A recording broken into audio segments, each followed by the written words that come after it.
Hey, what's going on, guys? My name is Stravos, and this is going to be part 2 of the showing my games thing, and I'm even going to show a bit of code, I think, and just, yeah, I might even, uh, yeah, okay, so there's going to be a few extra things at the very end if I go through fast enough, but, I guess I'll just start out here with my typing game, which I did for class, and I had to add some funky music.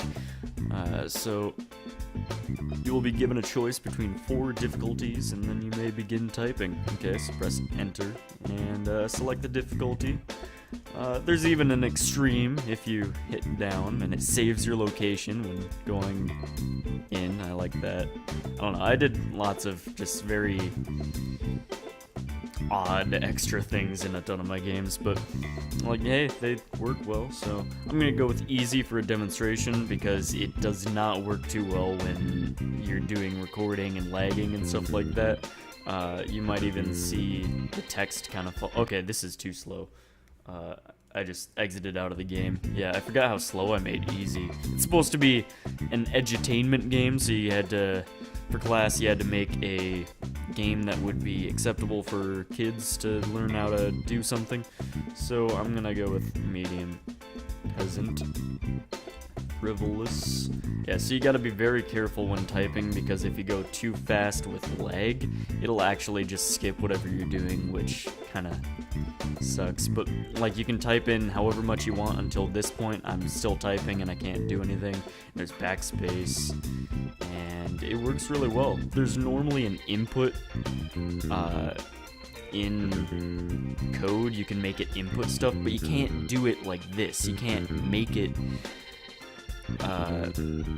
input while doing other stuff on the screen, so I had to do a lot of stuff. So yeah, let's play again. Thought this was an interesting scoreboard, but yeah, I can also cheat and give myself hundreds of points, obviously, and instant, whoa, that was weird, instant win, I believe. Yep, game complete, and it gets you 100 points if you do instant win. So I didn't keep the cheated points, but if you didn't do instant win, you keep it.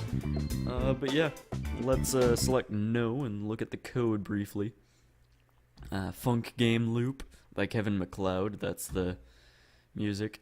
I don't know how well you'll be able to see this, especially if the recording is lagging. Yeah, this is the splash screen section that tells you the initial stuff. Setting initial values to 0 when it resets. You don't have to do it the first time, but if you're going to reset to the options menu, if you like play the game again, then you're gonna have to reset stuff like this. Because normally things are set at 0, so you don't have to set them at 0, but if you are editing them and then you set them back, that allows you to reuse it. At least in this way, in this specific scenario. But yeah, there's a lot of code, so I'm not going to go this slowly for very long. Selecting words and having the randomization to get the words to be selected. There's only 30 possible words. And looking back, I could have done this a lot smaller. I could have used a lot less code to do the same thing by using certain types of loops. But yeah, like all of this, there's a lot of just repeated stuff for every key, for every scenario, but I could have just done loops to make it a bit easier on myself. Oh, and what the disable does, like X disable, because I was talking about it a bit. So if I'm not pressing X, then X disable stops. So that means that I can only, if I'm pressing a key, it'll only show up once on the screen until I stop pressing the key. And then I can press it again for another input. But there's another thing that I put in where if you're, I believe I kept it in anyway, if you're holding a key, it'll keep going. Maybe I only implemented that for backspace though. I think that's what happened. So this is, L position is your position on, kind of like where my cursor is when I click anywhere. That's your position out of the 10. So that was where the limit when I was doing ASDF constantly or whatever I was doing. Then backspace disabling stuff. And yeah, I definitely did do like a pause cooldown and then it would speed up. But yeah, this is just very, well, not very complicated, but very long. It's a very long way of doing this, at least, which took quite a bit of time. But anyways, I doubt you guys really care all that much about that. Let's go on to the next one, and this one has a more fun purpose, even though that music made that game pretty much as fun as it's going to be. I actually got extra credit for including such great music, by the way. My teacher really liked it, apparently. So now I am going to show you... What? It's not working. Okay, I already had it running. Sorry. I'll just full screen it here. Okay, so this is like my pride. And you can see a whole bunch of text and stuff to tell me exactly what's happening and help me understand. But like, look at how the tail follows and just how everything, it resets the tail really fluently. It bounces into the ball. It settles into the ball. It like, so I did this so well. I spent so much time getting everything perfect. I love it. But then not only this, but I used to have tons of other features and stuff, and I still have residual data for them, and I can bring it back very easily, but I'm not going to show you guys that because that's not how I want the game to be. But I had tons of crazy extra features like making the tail circle the ball, which I have no point to do.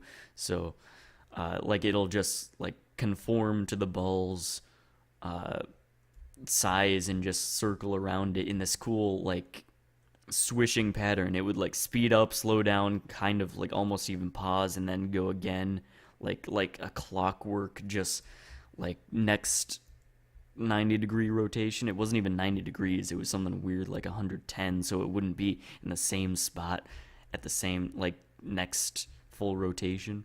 And yeah, but now let's just a second.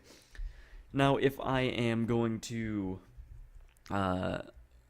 shoot, because there are projectiles in this, it actually uses the tail as my projectiles.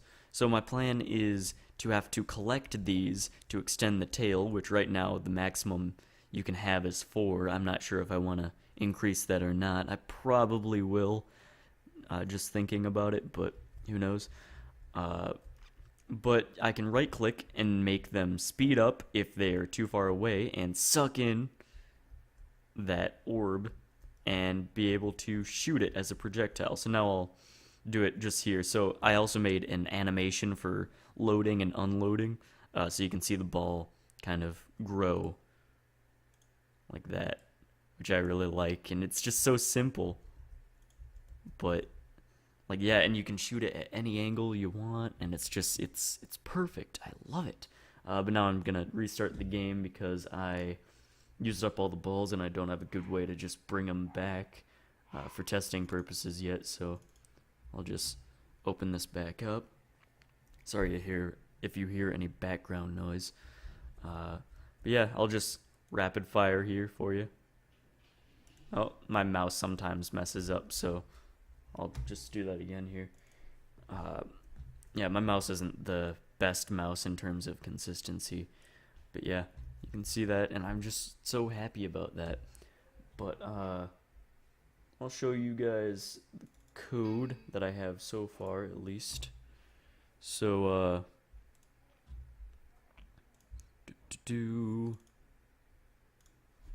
lots of, I won't go as in depth as before because you don't really want to see the code, but I think it's interesting even if you don't know how it works.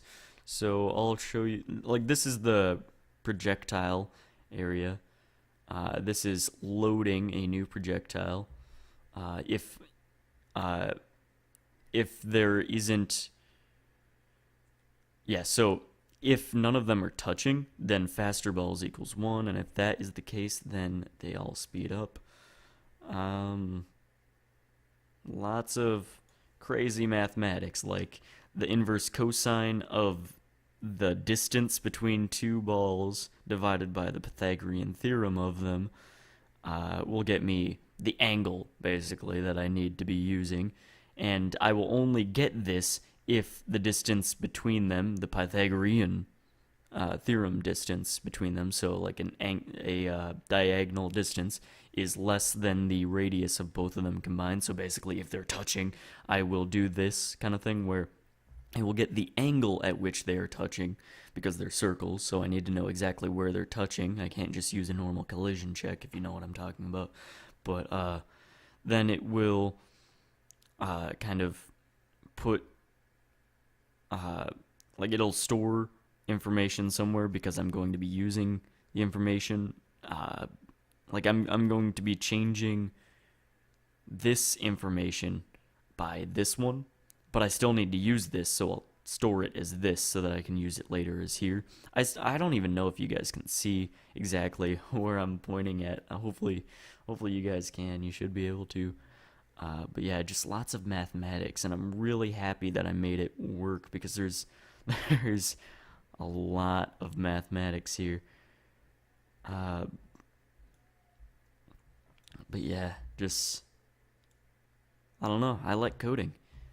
But then one last thing that I want to show you guys that I found out, actually I'll load up the game again, is something cool that could be used for the channel using this kind of stuff, this coding, is I'm able to actually overlay my programs onto my screen at any given time, or like whatever I'm doing, so I can have something, some kind of interactive animating thing going on that I can just control or make do whatever, or just have being an animation on screen.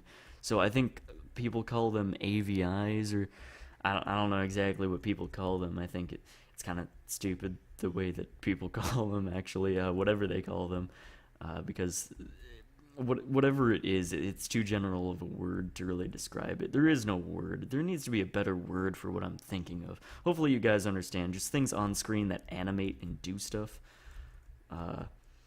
And yeah, just, I don't know, something that I'm able to just control or make do whatever depending on this. And this is done by, I'll show you guys a screen over here.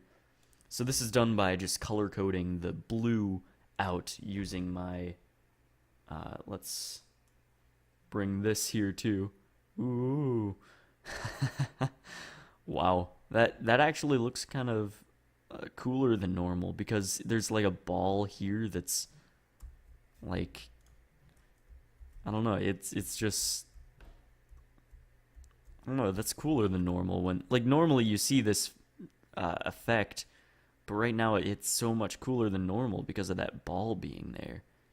And wow. Huh.